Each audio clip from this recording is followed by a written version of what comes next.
Hola, seguramente en los últimos tiempos se han topado con palabras como neurodivergente o neurotípico. La verdad es que están por todos lados, ¿no? En redes, en artículos, pero a ver, ¿qué significan realmente? Bueno, hoy vamos a ponerle orden a todo esto, porque entender este lenguaje es clave para cambiar la forma en que hablamos de la mente humana. Así que vamos a desglosarlo paso a paso. Y para arrancar, una pregunta que es la base de todo. ¿Existe tal cosa como un cerebro normal? ¿O es que, en realidad, solo existen cerebros diferentes? Esta idea es el punto de partida de nuestro recorrido, y la verdad es que pone en jaque toda la noción de que hay una sola manera correcta de que nuestra mente funcione. Ok, esta va a ser nuestra hoja de ruta. Primero, vamos a hablar del concepto universal, la neurodiversidad. Después, la diferencia clave entre neurotípico y neurodivergente.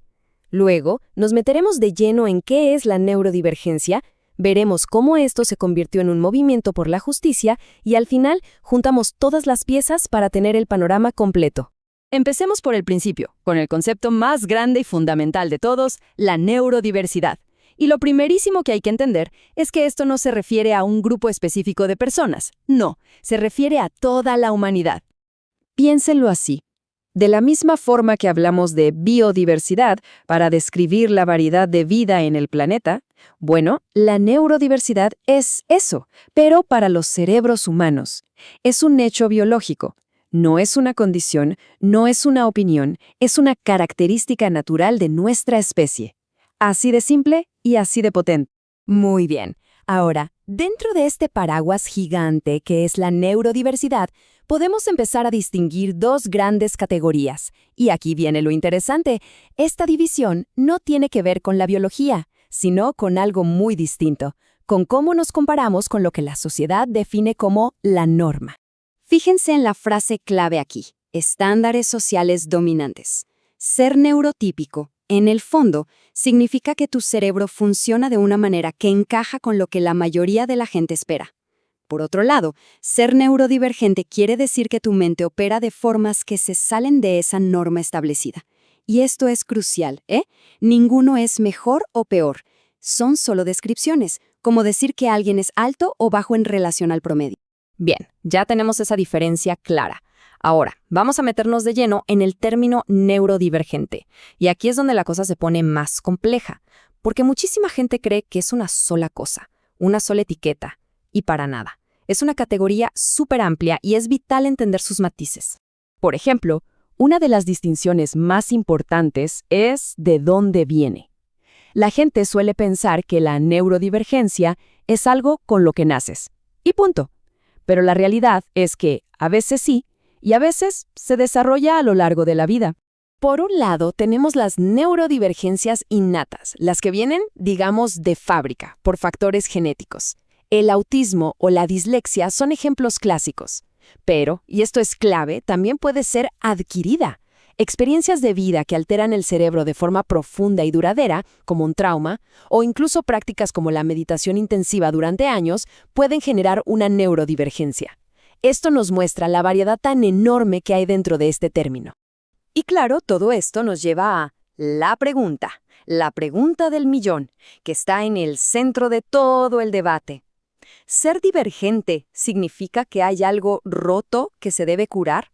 Bueno, la respuesta que nos da el paradigma de la neurodiversidad no es un sí o un no rotundo, es un gran depende. Aquí está la gran distinción. Para las neurodivergencias innatas, como el autismo, el movimiento dice, momento, esto es parte fundamental de la identidad de la persona.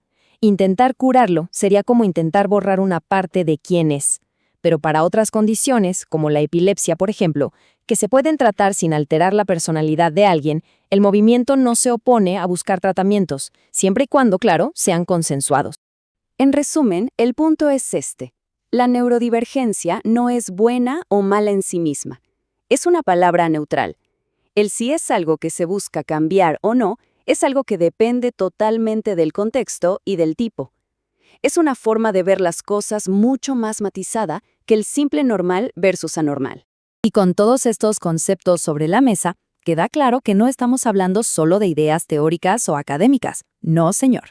Todo esto ha sido el combustible de un movimiento de justicia social muy potente, con consecuencias reales en la vida de millones de personas. Este movimiento se basa en 3 ideas centrales, que son como sus pilares. La primera, el valor. O sea que la variedad de cerebros no es un error, es algo natural y valioso. La segunda, la ficción. Esta idea de que existe un cerebro perfecto o correcto es un invento, una construcción cultural, no una verdad científica. Y la tercera, el potencial, que al aceptar la neurodiversidad, como sociedad, nos volvemos más creativos e innovadores, igual que pasa cuando aceptamos otras formas de diversidad. Y esta cita de Nick Walker lo resume de manera perfecta. Es, y cito, un movimiento de justicia social que busca los derechos civiles, la igualdad, el respeto y la plena inclusión social de los neurodivergentes. En otras palabras, es una lucha por el derecho a existir y a tener un lugar en el mundo tal y como se es, sin tener que pedir permiso ni disculpas por ello. Bueno, hemos recorrido un montón de ideas. Vimos todas las piezas por separado. Ahora vamos a juntarlas todas, armar el rompecabezas, para que la imagen final quede súper clara. A ver, si hay una sola cosa que se tiene que quedar grabada de todo esto, es esta.